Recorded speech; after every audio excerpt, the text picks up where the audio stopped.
औज़ुबिल्लाहिमिनश्शैतानिर्रजीम बिस्मिल्लाहिर्रहमानिर्रहीम। अस्सलाम वालेकुम माय डियर स्टूडेंट्स, वेलकम करता हूं आपको वाइट छाग एकेडमी में, जहां पे हम सिर्फ एक सब्जेक्ट नहीं बहुत सारे सब्जेक्ट को बहुत सारे टीचर हज़रात के साथ पढ़ेंगे और बहुत सारे एजुकेशनल कंटेंट्स आपके लिए, और वो भी कम्प्लीटली फ्री ऑफ कास्ट। ठीक है, तो अगर अभी तक आपने चैनल को सब्सक्राइब नहीं किया तो आप चैनल को सब्सक्राइब कर दीजिए, क्योंकि आज chapter number 10 first year chemistry का जो सोल्यूशन चैप्टर है, जो कंसेप्चुअल चैप्टर है, आज उसका one of the most important topic हम पढ़ने जा रहे हैं, दैट इज़ राउट्स लॉ। और लेक्चर के एंड में फिर आपने मुझे बताना है कि ये बिल्कुल आपका बोर्ड पे ही आपको समझ आ जाएगी, लेकिन I need your concentration 100%। Okay, so let's take a start. पहले आप समझ लें कि राउट्स कहाँ से ताल्लुक़ रखता था। तो एक फ्रेंच साइंटिस्ट था, ठीक है, और बहुत ज़बरदस्त इस बंदे ने काम किया है, एक बेहतरीन रिलेशनशिप इसने डेवलप की है। ठीक है, राउल्स ये फ्रेंच साइंटिस्ट था, ठीक है, फ्रांस से इसका ताल्लुक था। और इन्होंने मतलब ये कि इसका थीम क्या है, जो इस ये लॉ है इसका थीम क्या है। तो basically this law tells us क्या, द क्वांटिटेटिव रिलेशनशिप। अब ये क्वांटिटेटिव रिलेशनशिप किन के दरमियान है, तो ये क्वांटिटेटिव रिलेशनशिप है हमारे पास PA will be less than PA0। क्या मतलब है इसका? इसका मतलब ये है कि हमारे पास जो PA है ये है vapour pressure of component A in solution। तो PA0 का क्या मतलब हुआ फिर? तो vapour pressure of component in vapour form. जब ये सोल्यूशन में इसने पार्टिसिपेट नहीं किया तो हमेशा आपके पास PA0 ग्रेटर होगा एज कंपेयर टू PA। अब कितना ग्रेटर होगा, यही हमारा रिलेशनशिप है, यही हमने मालूम करना है कि हमारे पास बेसिकली ये PA0 कितना ज़्यादा होता है। यही राउट्स लॉ है, ठीक है, कि ये मतलब एक पाव 500 ग्राम, ठीक है, 1 kg कितना ज़्यादा मतलब होता है, तो ये हमने मालूम करना है और यही राउट्स लॉ हमें बताता है। राउट्स लॉ में हम बेसिकली 2 केसेस डिस्कस करते हैं, ठीक है। 2 केसेस हमारे पास क्या है, सबसे पहला जो केस 1 है हमारा के, तो केस 1 में हम बात करते हैं कि जब हमारे पास सोल्यूट, देखिए 2 कंपोनेंट होते हैं जब सॉल्यूशन बनता है, एक सोल्यूट होता है, एक सॉल्वेंट होता है। सोल्यूट हमेशा हमारे पास वो कंपोनेंट होता है जो कि लेसर क्वांटिटी में होता है, ठीक है। वो वाली डिफिनेशन आप भूल जाए कि ये मतलब सॉलिड फॉर्म में होता है या इस तरह नहीं। जो लेसर क्वांटिटी है वो सोल्यूट है, जो ग्रेटर क्वांटिटी है वो सॉल्वेंट है। तो अगर आपके पास मतलब केस 1 में वो सोल्यूट, ठीक है, जो कि नॉन इलेक्ट्रोलाइट हो और नॉन वोलेटाइल हो, तो अब देखें, when solute is non volatile and non electrolyte, तो मतलब यह है कि solute in solid state, solute in solid state, ठीक है। यहां पे ये मैंने आपके लिए सिंप्लीफाई कर दिया कि हमारे पास सोल्यूट क्या है, वो सॉलिड स्टेट में है, ठीक है। अब हम मूव करते हैं टुवर्ड्स द लॉ। तो क्या बताता है, अब सपोज करें हमारे पास ये एक कंटेनर है, इस कंटेनर में ये हमारे पास क्या है, सॉल्वेंट है। क्या है, सॉल्वेंट, ठीक है। अब ये सॉल्वेंट सपोज A हमारे पास ये सॉल्वेंट है, ठीक है। अब यहां पे अगर हम इस कंटेनर के ऊपर इस तरह ढक्कन रख के, ठीक है, यहां से हम इसको टेम्परेचर प्रोवाइड करें या हीट प्रोवाइड करें, तो क्या होगा, तो इसके वेपर्स बनेंगे इस तरह, ठीक है। वेपराइजेशन का प्रोसेस होगा, यही वेपर्स आके इस सरफेस के ऊपर टकराएंगे, ठीक है। अब ये इस ढक्कन को, ठीक है, इस कवर को तो ऊपर नहीं उठा सकता क्योंकि इसका फोर्स इतना नहीं है, स्टीम का फोर्स इतना नहीं है, लेकिन इसके ऊपर एक प्रेशर एक्सर्ट करते हैं। जब ये वेपोराइजेशन और वहां से कंडेंसेशन ये दोनों आपस में बराबर हो जाए तो उस वक्त हम कहते हैं कि vapour start exerting pressure on the surface of the liquid, और इसको हम कहते हैं वेपर प्रेशर। इसको हम कहते हैं वेपर प्रेशर। अब वेपर प्रेशर बेसिकली यहां पे इसलिए जरूरी है कि आपको अगर वेपर प्रेशर का पता नहीं है तो आपको रूट्स ला की समझो नहीं आएगी। तो फिर यहाँ पे हमारे पास जो मतलब यह है कि स्केल लगा हुआ है तो उसके ऊपर हमारे पास ये आता है PA0। क्या? PA0। अब PA0 क्या है तो मैंने आपको ऊपर लिख दिया है कि PA0 हमारे पास ये चीज़ है कि ये हमारे पास vapour pressure of the pure solvent है, vapour pressure of the pure solvent है, ठीक है। लिहाजा ये तो हमारा ये एक कंपोनेंट हो गया। अब हमने एक सेकंड कंपोनेंट लिया है, ठीक है। सेकंड कंपोनेंट में हमारे पास क्या है, सपोज ये हमारा सेकंड कंपोनेंट है, चैम्बर है, बीकर है, आप जो भी कहें, और इसमें हमारा ये सल्यूट है B, ठीक है। अब ये नॉन वोलेटाइल है और नॉन इलेक्ट्रोलाइट है। अब अगर हम इसी के ऊपर भी इस तरह ढक्कन रख के और इसको हम हीट प्रोवाइड करें तो यहां पे वेपर्स बनेंगे? नहीं, वेपर्स नहीं बनेंगे, ठीक है, वेपर्स नहीं बनेंगे। लिहाजा यहां पे जो हमारे पास रीडिंग आएगी PB की, PB0 की, ये जीरो हो जाएगी। वेपर प्रेशर ऑफ क्या? वेपर प्रेशर ऑफ सॉल्यूट, ये हमारे पास जीरो हो जाएगी। क्यों? क्योंकि ये नॉन वोलेटाइल है और नॉन इलेक्ट्रोलाइट है। नॉन वोलेटाइल के तो आपको पता हो कि ये वेपराइज नहीं हो रहा, लेकिन नॉन इलेक्ट्रोलाइट का इसके आयंस नहीं बन रहे, इसकी डिसोसिएशन नहीं हो रही, लिहाजा इसमें ये दोनों फैक्टर्स इसके खत्म हो गए, ठीक है, कि ये नॉन वोलेटाइल है और नॉन इलेक्ट्रोलाइट है, तो इसके हमारे पास कोई वेपर्स नहीं बन रहे, ठीक है। तो ये हमारे पास, ये मैंने सिर्फ आपको समझाना था कि ये वेपराइजेशन और वेपर प्रेशर बेसिकली होता क्या है और PA या PA0B या PB0 ये किस तरह बनता है, ठीक है। अब हम बात करते हैं इसी के, मतलब यह है कि अगर हमने इसका क्या बनाया है, इसी का हमने बनाया हुआ है एक सॉल्यूशन। अब इधर देखें, ये हमने एक चैम्बर लिया और ये हमने बना लिया है सॉल्यूशन। क्या? सॉल्यूशन।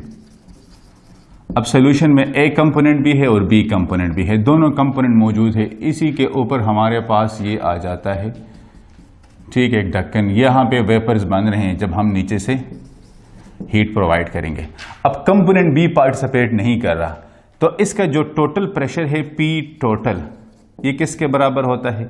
ये पेवर सॉल्वेंट के वेपर प्रेशर प्लस हमारे पास जो सॉल्यूट है उसके वेपर प्रेशर, इन दोनों के बराबर होता है। आपको पता है कि PB0 ये हमारे पास जीरो है, ये हमारे पास जीरो है। अब अगर ये हमारे पास जीरो है, लिहाजा this equation will become P total, या आप यहां पे P सॉल्यूशन भी लिख सकते हैं, ये बराबर हो जाएगा PA0 के। किसके बराबर हो गया? PA0 के, ठीक है। तो यहां तक होपफुली आपको इसकी समझ आ गई होगी कि हमारे पास अगर एक कंपोनेंट का जो है हमारे पास वेपर प्रेशर, वो जीरो के इसलिए बराबर है क्योंकि वो सॉल्यूट है और वो क्या करता है, वो पार्टिसिपेट नहीं कर रहा, वेपर प्रेशर नहीं बना रहा। लिहाजा यहां पे हम कहेंगे कि जब ये वेपर प्रेशर, इसको अब गौर से सुनना है, ये हमने लिया था पेवर सॉल्वेंट में, ठीक है। अब अगर यही वेपर प्रेशर हम कंपोनेंट A का लेते हैं सॉल्यूशन फॉर्म में, तो कंपोनेंट A का जो वेपर प्रेशर होगा सॉल्यूशन फॉर्म में, ये PA होगा, फिर ये PA0 नहीं होगा। लिहाजा इसी इक्वेशन को आप देखें तो P टोटल ये बराबर हो जाएगा PA के प्लस PB। अब मैंने वो नॉट वाला खत्म कर दिया क्योंकि अब ये सॉल्यूशन में है, ठीक है। तो मैं कह सकता हूं कि P टोटल और सॉल्यूशन ये बराबर हो गया PA के, क्योंकि PB हमारे पास जीरो आ रहा है, ठीक है। तो P टोटल ये बराबर है PA के, लेकिन यहां पे कोई मैंने वो नहीं लगाया, मतलब नॉट नहीं लगाया, क्योंकि नॉट लगाएंगे तो ये आपके पास आएगा पेवर फॉर्म में। किस फॉर्म में आएगा? ये आपके पास आएगा पेवर फॉर्म में, और लिहाजा ये पेवर फॉर्म में यहां पे नहीं है, पेवर फॉर्म में यहां पे नहीं है। अब हम आगे चलते हैं रूट्स लॉ की तरफ। ये तो मैंने आपको एक जर्नल मतलब यह है कि एक सिंपल फॉर्म दिया हुआ है कि vapour pressure of solution is directly proportional to the mole fraction of the solvent, कि किस तरह वेपर प्रेशर सॉल्यूट का और सॉल्वेंट का आपस में बराबर होता है। तो चलो अब हम इसी रिलेशन को आगे लेके चलते हैं।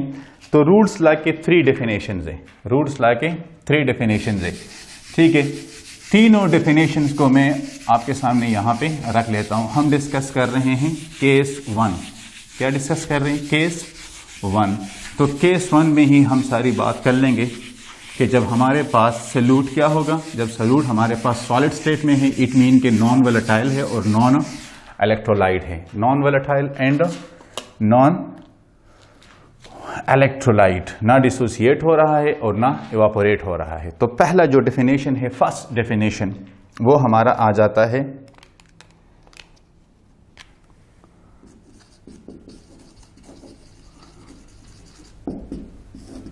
फर्स्ट डेफिनेशन क्या आता है कि the vapour pressure of the what, के vapour pressure of solvent is directly proportional to the mole fraction of the solvent. अब देखें यहां पे vapour pressure of the solution is directly proportional to the mole fraction of the solvent. तो vapour pressure हमारे पास ये आया PA, ठीक है, सॉल्यूशन में directly proportional to the mole fraction of the solvent. अब X1 ये मोल फ्रैक्शन है किस चीज का? सॉल्वेंट का। और X2 ये मोल फ्रैक्शन है सॉल्यूट का, ठीक है। अब यहां से हम इस रिलेशन को डेवलप करना चाहते हैं। तो ये रिलेशन कैसे डेवलप होगा? इसके मुताबिक फिर हमारे पास ये बराबर हो जाएगा PA is equal to PA0 into X1। अब देखिए इधर PA that is equal to PA0 into X1। तो ये बेसिकली अब हमारा वो आ गया है स्टेटमेंट कि vapour pressure of the solution is equal to the vapour pressure of the solvent in vapour form multiply with mole fraction of solute, mole fraction of solute. ये हमारे पास इसके बराबर अब आ गया। अब इसको आप देख लें तो स्टेटमेंट से आपको थोड़ा सा ये क्लैरिफाई हो जाएगा कि ये किस तरह मतलब हमारे पास ये पूरा स्टेटमेंट बन रहा है। तो अब आगे इसको अगर हम थोड़ा सा इसी रिलेशन को आगे डेवलप करें, होपफुली आपको यहां तक मतलब ये कि इसकी समझ आ गई होगी। चलो मैं इसको लेबल कर लेता हूं। इस इक्वेशन को अगर हम लेबल करने पे आ जाए तो इसको मैं कहूंगा वेपर प्रेशर ऑफ सॉल्यूशन। किस तरह आया था तो वो मैंने आगे बता दिया। Vapour pressure of component A in vapour form और XA ये हमारे पास किसके बराबर है? Mole fraction of solvent, mole fraction of solvent, ये इसके बराबर है हमारे पास, ठीक है। तो ये 3 कंपोनेंट्स हमारे पास आ गए, ये 3 कंपोनेंट्स हमारे पास आ गए। अब इसी रिलेशन को थोड़ा सा हम आगे लेके चलते हैं। एज वी नो कि X1 plus X2 that is equal to 1। अगर आपको याद हो तो मोल फ्रैक्शन के टॉपिक में हमने पढ़ा था, मैं कोशिश करूं कि मोल फ्रैक्शन वाला लिंक यहां पे ऐड करूं डिस्क्रिप्शन में ताकि आपको समझ आ जाए। वहां पे हमने ये बात पढ़ी थी कि हमारे पास जितने भी नंबर ऑफ कंपोनेंट्स होते हैं सबका मोल फ्रैक्शन 1 के बराबर होता है। लिहाजा यहाँ पे हमारे पास 2 कंपोनेंट है, बाइनरी सॉल्यूशन है। तो component A X1, component B X2 ये हमारे पास बराबर है 1 के। अगर 3 कंपोनेंट्स होते तो हमारे पास तीनों कंपोनेंट उसके बराबर होते, 4 कंपोनेंट होते तो सारे आपके पास 1 के बराबर होंगे। तो इसको थोड़ा सा आप रीअरेंज कर ले। So X1 that is equal to 1 minus X2, 1 minus X2। हमने थोड़ा सा इक्वेशन को रीअरेंज किया। तो अब हम लिखते हैं कि P टोटल हमारे पास किसके बराबर है? तो P टोटल हमारे पास बराबर है जिस तरह मैंने वो इक्वेशन में लिखवाया था कि P solvent plus P solute इसके बराबर है हमारे पास। तो P सॉल्यूट हमारे पास क्या था? P सॉल्यूट हमारे पास 0 था, क्योंकि ये non volatile and non electrolyte है। ठीक है, अब हम यहां से थोड़ा सा अब एक स्टेप आगे जाते हैं, तो लिहाजा ये हमारे पास बराबर हो जाएगा किसके, के P T that is equal to P A that is equal to P A not x1। बस मैंने सिर्फ ये पी ए थोड़ा सा और आपके सामने क्लैरिफाई करना था कि पी टोटल के ये किस तरह बराबर है, और वो डिटेल मैंने आगे आपको लेक्चर के स्टार्ट में डायग्रामेटिकली वो मैंने आपको दे दी है। ठीक है, अब यहां से हम putting the value of x1, ठीक है, तो ये वाली वैल्यू अगर आप पुट करेंगे तो क्या हो जाएगा, P A will be equal to P A not into 1 minus x2 into 1 minus x2। ठीक है, तो ये हमारा बन जाएगा P A is equal to P A not minus P A not x2। ये अब हमारा इक्वेशन आ गया। इसी इक्वेशन को थोड़ा सा और आगे लेके चलते हैं। ठीक है, तो इस इक्वेशन को अगर आप थोड़ा सा और आगे लेके चलेंगे तो हम रीअरेंज कर लेते हैं। किस तरह रीअरेंज करेंगे, तो अब आप देखें यहां पे आपके पास इस टर्म को आप इस इक्वलिटी के इस तरफ लेके हैं, तो ये हो जाएगा, ये मैं लिख लेता हूं रीअरेंजिंग, तो ये हो जाएगा P A not x2 P A not और ये माइनस पी ए हो जाएगा। ठीक है, अब ये हमारा इक्वेशन आ गया। तो अब आप देखें कि अगर हम कहें कि हमारे पास पी ए नॉट x2 ये किसके बराबर है, ये बराबर है, अब इसको थोड़ा सा देख लें कि P A not minus P ए ये बराबर होता है डेल्टा पी के, change in pressure, change in pressure, या इसको हम कहते हैं lowering vapour pressure, lowering vapour pressure. अब यही वैल्यू आप इस इक्वेशन में ऐड कर लें। ठीक है,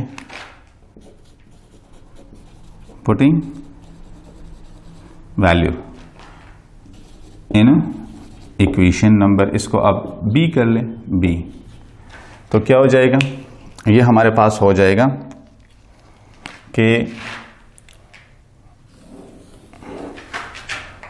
P A not x2 that is equal to delta P, that is equal to delta P. यहां तक होपफुली आपको समझ आ गई कि ये हमारे पास डेल्टा पी है, ये इसके बराबर हो गया। अब हम इस इक्वेशन को एज अ सेकेंड डेफिनेशन इस्तेमाल करते हैं। किस तरह एज अ सेकेंड डेफिनेशन इस्तेमाल करते हैं, यहां पे अब आप देखें, डू यू थिंक कि delta P is directly proportional to x2 अगर हम पी ए नॉट को एज अ कांस्टेंट रिमूव कर लें, yes, so second definition becomes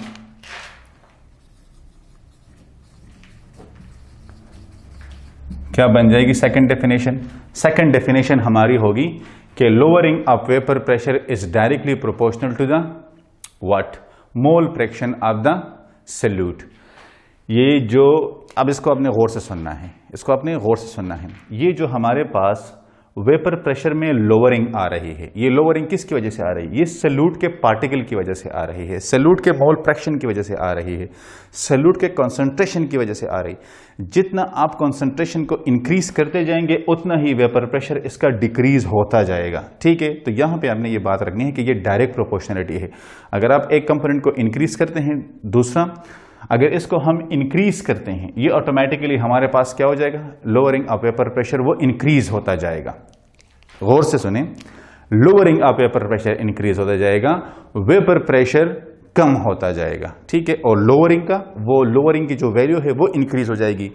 मतलब ये है कि पहले अगर मतलब 0.1 है तो 0.2 हो जाएगी, 0.3 हो जाएगी, 0.4 हो जाएगी, तो इट मीन कि ओवरऑल आपका वेपर प्रेशर डिक्रीज हो रहा है। सिंगल वेपर प्रेशर कंसंट्रेशन के साथ डिक्रीज होता है, लोअरिंग वेपर प्रेशर उसके साथ इंक्रीज होता है अगर हम उसको इंक्रीज कर लें। इसके आपने मतलब समझना है, थोड़ा सा टेक्निकल वर्ड है यहाँ पे। ठीक है, तो यहां पे हम कहते हैं कि lowering of vapour pressure is directly proportional to the mole fraction of the solute. अच्छा चलो मैं इसको ये लेबल कर देता हूं, लोअरिंग ऑफ वेपर प्रेशर, और ये मैं कहूंगा कि mole fraction absolute, mole fraction absolute, ये हमारे पास बेसिकली टर्म आता है। मैं इसको थर्ड डेफिनेशन पे भी डाल लेता हूं, ठीक है। थर्ड डेफिनेशन इसका क्या होगा? थर्ड डेफिनेशन इसका होगा कि अगर मैं कहूं इसी इक्वेशन को मैं यहां पे फर्दर लेके आता हूं, तो मैं कहता हूं कि Px2, या मैं कहता हूं कि delta P that is equal to PA0 x2 delta P divided by PA0 x2। यहां पे आप एक चीज को याद रख लें, अगर आपसे कोई पूछे कि आपने यहां पे ये प्रोपोर्शनलिटी कैसे लेके आए हो, यहां पे आप दोनों साइड को PA0 पे भी डिवाइड कर सकते हो, ठीक है, और ये इक्वेशन आप वहां पे डिराइव कर सकते हो, या किसे कह सकते हैं कि ये मैंने रीअरेंज किया। दोनों तरीके आपके सही है, ठीक है। लोअरिंग ऑफ वेपर प्रेशर में आप दोनों साइड को PA0 पे डिवाइड करो। जब आप दोनों साइड को PA0 पे करोगे तो ये PA0 इससे खत्म हो जाएगा और वहां पे ये वाला टर्म आ जाएगा, delta P divide by PA0। अब इसको हम क्या कहते हैं? इस टर्म को हम क्या कहते हैं? इसको हम कहते हैं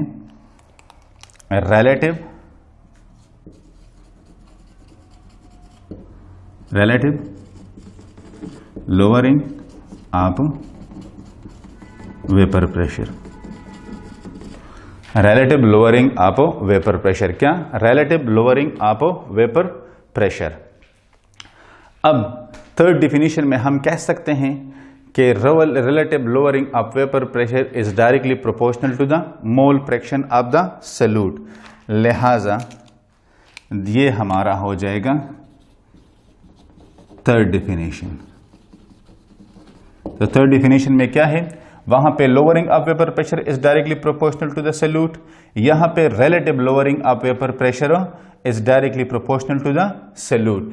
के जो हमारा रिलेटिव लोअरिंग वेपर प्रेशर है उसका जो प्रोपोर्शनलिटी है वो डायरेक्टली है, ठीक है। वो क्या है? वो डायरेक्टली है। यहां हम कह सकते हैं कि relative lowering of vapour pressure is equal to the mole fraction of the solute, is equal to the mole fraction of the solute, mole fraction of the solute, ठीक है। तो यहां तक ये हमारा, अब देखिए क्या हमने किया है, हमने शुरू किया कि हमारे पास PTPA के बराबर है, वो आपको मैंने बता दिया है, ठीक है। रेनॉल्ड्स लॉ हमें बताता है कि जब हम एडिशन एब्सोल्यूट करते हैं तो वेपर प्रेशर डिक्रीज होगा। अगर आपके पास एक कंपोनेंट है तो उसका जो पेवर सॉल्वेंट होगा उसका वेपर प्रेशर ज्यादा होगा जब वही कंपोनेंट सोल्यूशन फॉर्म में जाएगा, क्योंकि सोल्यूशन फॉर्म में उसके साथ और कंपोनेंट आ जाते हैं, तो फिर उसका वेपर प्रेशर उतना हाई नहीं होगा जिसका उसका मतलब पेवर फॉर्म में था। लिहाजा कितना कम होगा, मतलब ये कि पेवर सॉल्वेंट का वेपर प्रेशर सोल्यूशन के वेपर प्रेशर से कितना हाई होगा, यही क्वांटिटेटिव रिलेशनशिप रोल्स लॉ हमें बताता है, और यही बेसिकली हमारा रोल्स लॉ है, ठीक है। अब ये हमने केस 1 को डिस्कस किया। अब रिलेटिव लोअरिंग वेपर प्रेशर, इसके 2 कैरेक्टरिस्टिक्स हैं, ठीक है। इसके 2 कैरेक्टरिस्टिक्स है, ये मैं यहां पे लिख देता हूं।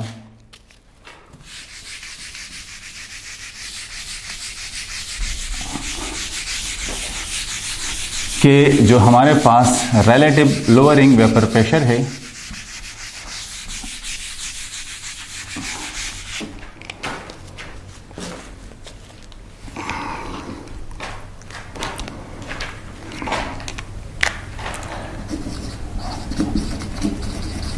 रिलेटिव लोअरिंग वेपर प्रेशर, और वो क्या है? वो है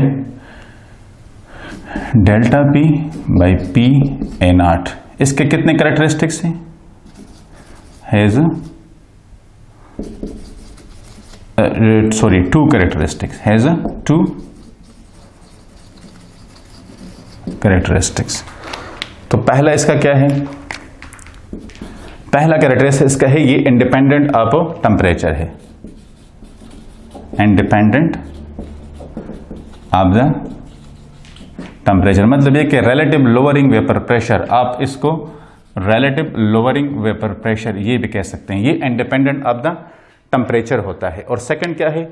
proportional to the concentration of solute, proportional to the concentration of solute। ये दो इसके कैरेक्टरिस्टिक्स होते हैं। ठीक है, तो यहां तक होपफुली आपको बात समझ आ गई होगी। इसके बाद हम जाते हैं किस चीज पे, केस 2 पे।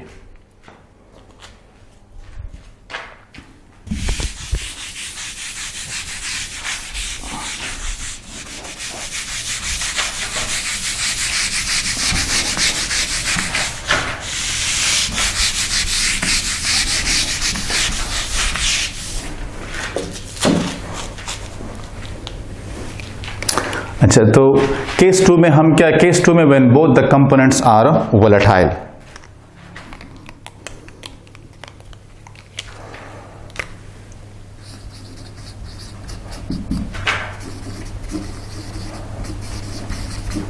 with both components are volatile। ठीक है, जब हमारे पास दोनों कंपोनेंट्स क्या है, वो वोलेटाइल है, तो फिर क्या होगा, सपोज हमारे पास 2 लिक्विड्स हैं। ठीक है, सपोज करें हमारे पास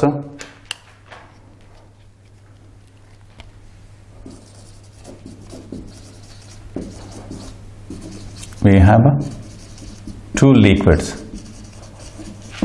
तो वो कौन से हैं, A and B, liquid A and liquid B। ठीक है, तो अब हम इसके लिए टर्म लिख लेते हैं कि PA0 vapour state at given temperature. ठीक है, vapour state at given temperature,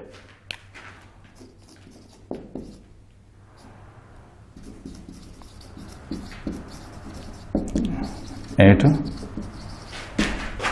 ये मतलब ये है कि ये इसका पेवर स्टेट में ये होता है, और liquid B vapour state at given temperature. ये लिक्विड ए का पेवर स्टेट है और ये लिक्विड बी का पेवर स्टेट है। ठीक है, अब हम इससे आगे जाते हैं। अब दोनों कंपोनेंट्स को हमने मिक्स कर दिया।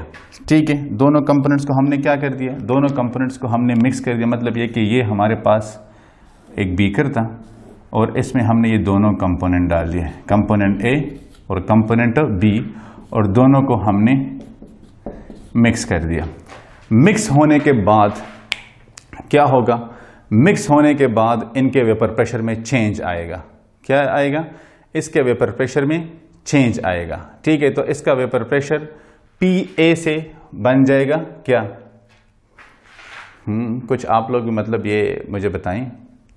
यस, पहले ये PA0 था, अब हमारे पास ये बन जाएगा PA, तो ये हो जाएगा PA और ये हो जाएगा PB आफ्टर मिक्सिंग। ठीक है, आफ्टर मिक्सिंग।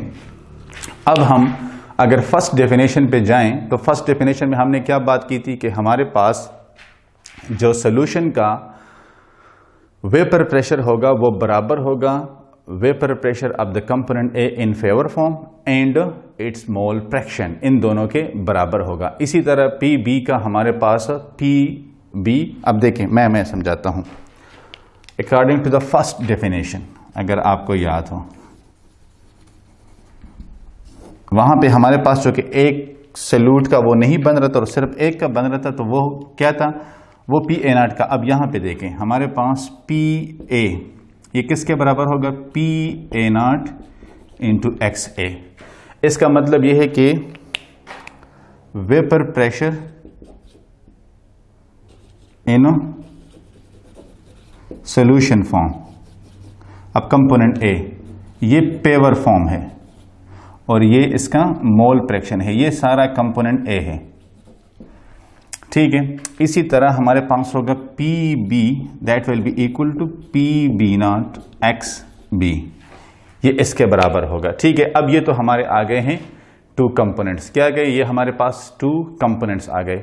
अब इसका जो टोटल वेपर प्रेशर होगा वो किसके बराबर होगा, टोटल वेपर प्रेशर ये बराबर होगा sum of vapour pressure of component A and B. ठीक है, अब देखें ये P टोटल किसके बराबर होगा, P A के प्लस P B के। ठीक है, दोनों का वेपर प्रेशर आप जमा कर ले। वहां पे हमारे पास PB 0 था, अब यहां पे हमारे पास PB 0 नहीं आ सकता क्योंकि यहां पे दोनों वोलेटाइल है। अगर आप केस 1 में देखें तो वहां पे एक नॉन वोलेटाइल नॉन इलेक्ट्रोलाइट था, लिहाजा उसका वेपर प्रेशर 0 के बराबर था। यहां पे आपके पास दोनों वोलेटाइल है, लिहाजा दोनों का वेपर प्रेशर होगा, क्या होगा, दोनों का वेपर प्रेशर हमारे पास बनेगा। तो ये कुछ बन जाएगा हमारा इस तरह कि P टोटल ये बराबर होगा P A के प्लस P B के। ठीक है, तो P टोटल या हम कह सकते हैं कि P solution P total P A plus P B इसके बराबर होगा। ठीक है, अब हम इसको थोड़ा सा फर्दर आगे लेके चलते हैं। तो इसमें हम वैल्यूज पुट करें, तो वैल्यूज पुट करने के बाद P टोटल ये बराबर हो जाएगा P A not x A plus P B not x B. ये इन दोनों के बराबर हो गया, ये इन दोनों के बराबर हो गया। अब हमने क्या करना है, as we know x A plus x B that is equal to 1। ठीक है, x1 या x2, ठीक है, ये उसके बराबर है। x1 या जो है ना वो xa या xb ये दोनों 1 के बराबर है, लिहाजा xb बराबर होगा 1 माइनस एक्स ए के, 1 माइनस एक्स ए के बराबर होगा। ठीक है, अब हम यही वैल्यू चेंज करते तो p t में ये जो वैल्यू है हम इसको यहाँ पे पुट कर लेते हैं। तो P total P A not x A plus P B not और ये 1 माइनस एक्स ए ये हो जाएगा। ये हमारा अब इक्वेशन आया। इसी इक्वेशन को अगर हम थोड़ा सा चेंज कर लें, किस तरह चेंज करेंगे, रीअरेंज करें, तो P टोटल बराबर हो जाएगा P B nought 1 minus x A plus P A not x A. इसी इक्वेशन को अब हम ऊपर लेके चलते हैं। ठीक है, तो ये हमारा पास इसी इक्वेशन को अब रीअरेंज करें, तो रीअरेंज करने से अगर हम क्या करें, अगर हम दोनों टर्म्स को मल्टीप्लाई करें, दोनों टर्म्स को अगर हम मल्टीप्लाई करें तो क्या हो जाएगा, ये हो जाएगा P total will be equal to P B nought minus P B not x A plus P A not x A, ये इसके बराबर आ गया। ठीक है, अब इसको थोड़ा सा फर्दर आप रीअरेंज कर ले, तो रीअरेंज करने से क्या हो जाएगा, अब आप देख लें कौन सा चीज हम इसमें से मतलब ये कि वो निकाल सकते हैं। ठीक है, एक्स ए हमारे पास कॉमन है, एक्स ए हमारे पास कॉमन है, तो ये हमारे पास इस इक्वेशन को आप जब रीअरेंज करेंगे तो ये आपके पास बराबर हो जाएगा P B nought plus P A nought into x A. लेकिन जब आप इसको रीअरेंज करेंगे, इसको वहां पे शफल करेंगे तो ये प्लस माइनस में कन्वर्ट हो जाएगा और ये हो जाएगा प्लस क्या P B nought plus P B not. देखिए हमने माइनस से इसको मल्टीप्लाई किया, ठीक है, तो माइनस जब मल्टीप्लाई किया तो ये हमारे पास जब टर्म माइनस हो गया तो इन दोनों में से हमने एक्स ए को कॉमन निकाला, तो P B nought minus P A not हो गया। ये टर्म जब वहां पे जा रहा है, ठीक है, तो क्या होगा, ये प्लस हो जाएगा। ये मैथमेटिकल के रूल से फिर आप इसको समझ सकते हैं कि ये टर्म कैसे प्लस होता है, कैसे माइनस होता है। मेरे सिर्फ यहाँ पे हमने इक्वेशन को समझना है, ठीक है। अब इस इक्वेशन को अगर आप देख लें तो ये इक्वेशन हमें वो चेंज इन प्रेशर भी बताता है। तो हमारे पास जो फाइनल इक्वेशन हमारा आता है कि P टोटल ये बराबर हो जाएगा P B nought minus P A not x A plus P B not. ये हमारा आ गया है फाइनल इक्वेशन। क्या आ गया है, ये हमारे पास फाइनल इक्वेशन आ गया है। अब आप देखें ये इक्वेशन हमें क्या बताता है, ये इक्वेशन के टोटल प्रेशर चेंज होगा अगर हम XA को चेंज करें। इधर देखें, total pressure will be change if we change XA, if we change XA। ठीक है, अगर हम XA को चेंज करेंगे तो डेफिनेटली XA XB को भी चेंज करेगा। सो XB will also be changes. ठीक है, वो भी चेंज होगा, लेकिन किस तरह? यहां पे P टोटल इसकी डायरेक्ट प्रोपोर्शनलिटी है। क्या है? डायरेक्ट प्रोपोर्शनलिटी है। तो अगर हमारे पास XA इंक्रीज हो रहा है तो XB क्या होगा? What do you think? वो डिक्रीज होगा। चेंज वो भी हो रहा है, लेकिन वो डिक्रीज हो रहा है और XA हमारे पास इंक्रीज हो रहा है। क्या हो रहा है? इंक्रीज हो रहा है। तो ये बेसिकली इसका आ जाता है मैथमेटिकल फॉर्म। अब देखिए, हमारे पास 2 कंपोनेंट्स थे। ठीक है, 2 कंपोनेंट्स हमारे पास वोलेटाइल थे। ठीक है, हमने कंपोनेंट जब P टोटल हम मालूम करते हैं तो हम A कंपोनेंट और B दोनों कंपोनेंट का वेपर प्रेशर मालूम करते। पेवर फॉर्म में इसका वेपर प्रेशर PA0 के बराबर होगा और ये PB0 के बराबर होगा। जब सोल्यूशन में मिक्स करते हैं तो फिर PA और PB बन जाता है। आफ्टर मिक्सिंग हमारे पास PA ये इसके बराबर है, PB इसके बराबर है। केस 1 में हम PB हमने 0 कंसिडर किया था क्योंकि वहां पे वो नॉन वोलेटाइल नॉन इलेक्ट्रोलाइट था। यहाँ पे 0 नहीं है क्योंकि दोनों वोलेटाइल है। P टोटल हमारे पास वेपर प्रेशर किसके बराबर होगा? ये sum of vapour pressure of component A and component B दोनों के वेपर प्रेशर के बराबर होगा आपके पास। ठीक है, फिर यहाँ पे P टोटल हमने PA और PB किया। P solution is equal to P total और ये PA PB।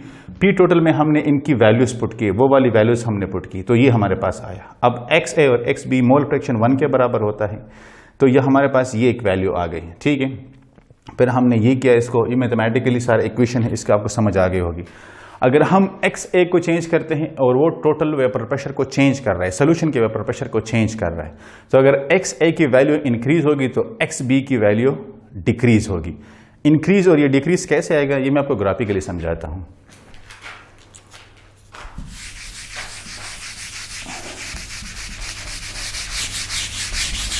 कि अगर हम एक कंपोनेंट को इंक्रीज करें तो दूसरा कंपोनेंट डिक्रीज कैसे होगा। यही हमारा मतलब ये है कि यहां पे कंसिडरेबल पॉइंट है। अब देखिए, हम पहले एक ग्राफ को ड्रा कर लेते हैं।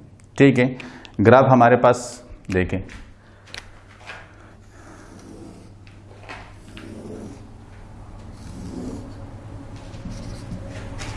ये हमारे पास है वेपर प्रेशर, यहां पे हमारे पास है मोल फ्रैक्शन, कोई इसको कंपोजिशन भी बोल लेता है।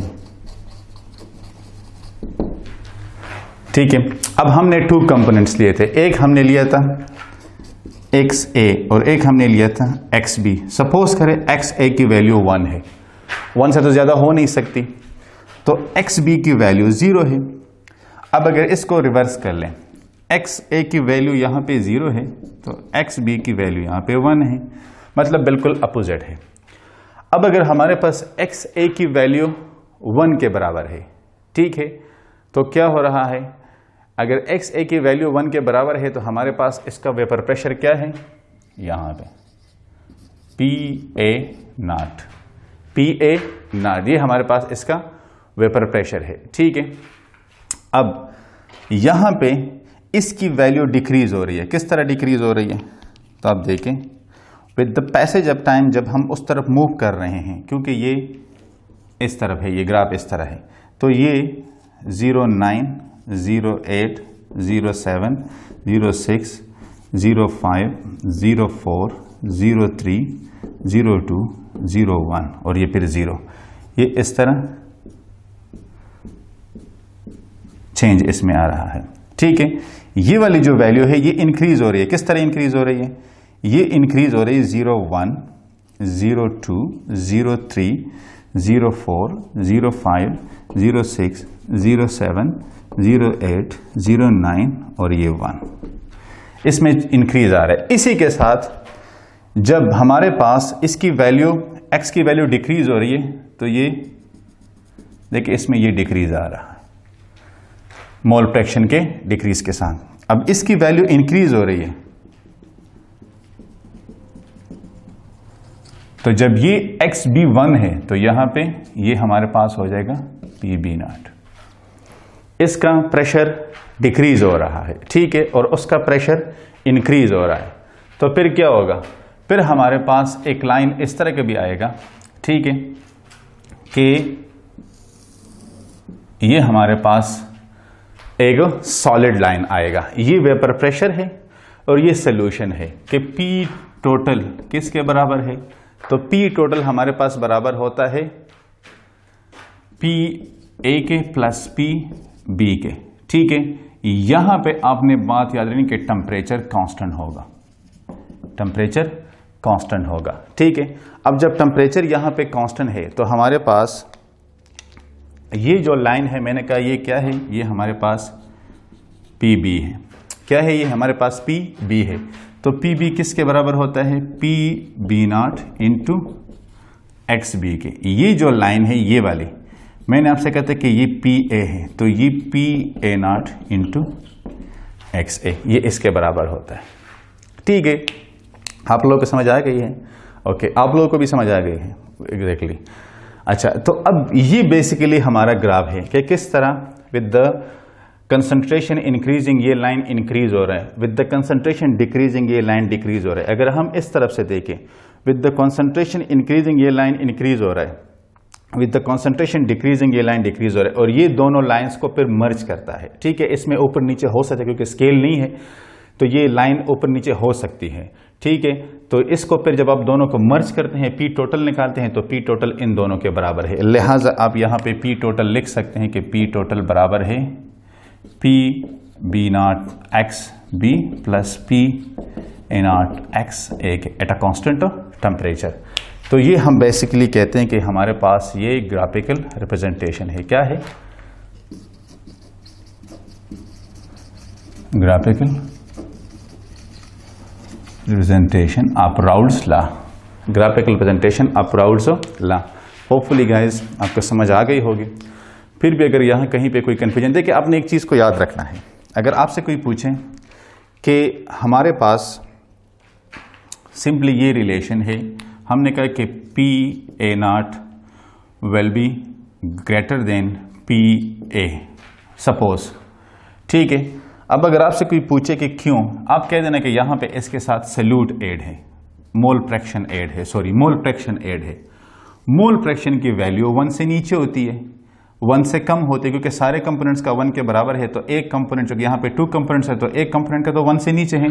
सपोज ये हमारे पास 10 है, इसकी वैल्यू सपोज मल्टीप्लाई विद 0.5, ठीक है। तो इससे क्या आता है 1.5, और ये भी हमारे पास क्या है, ये हमारे पास 10 है।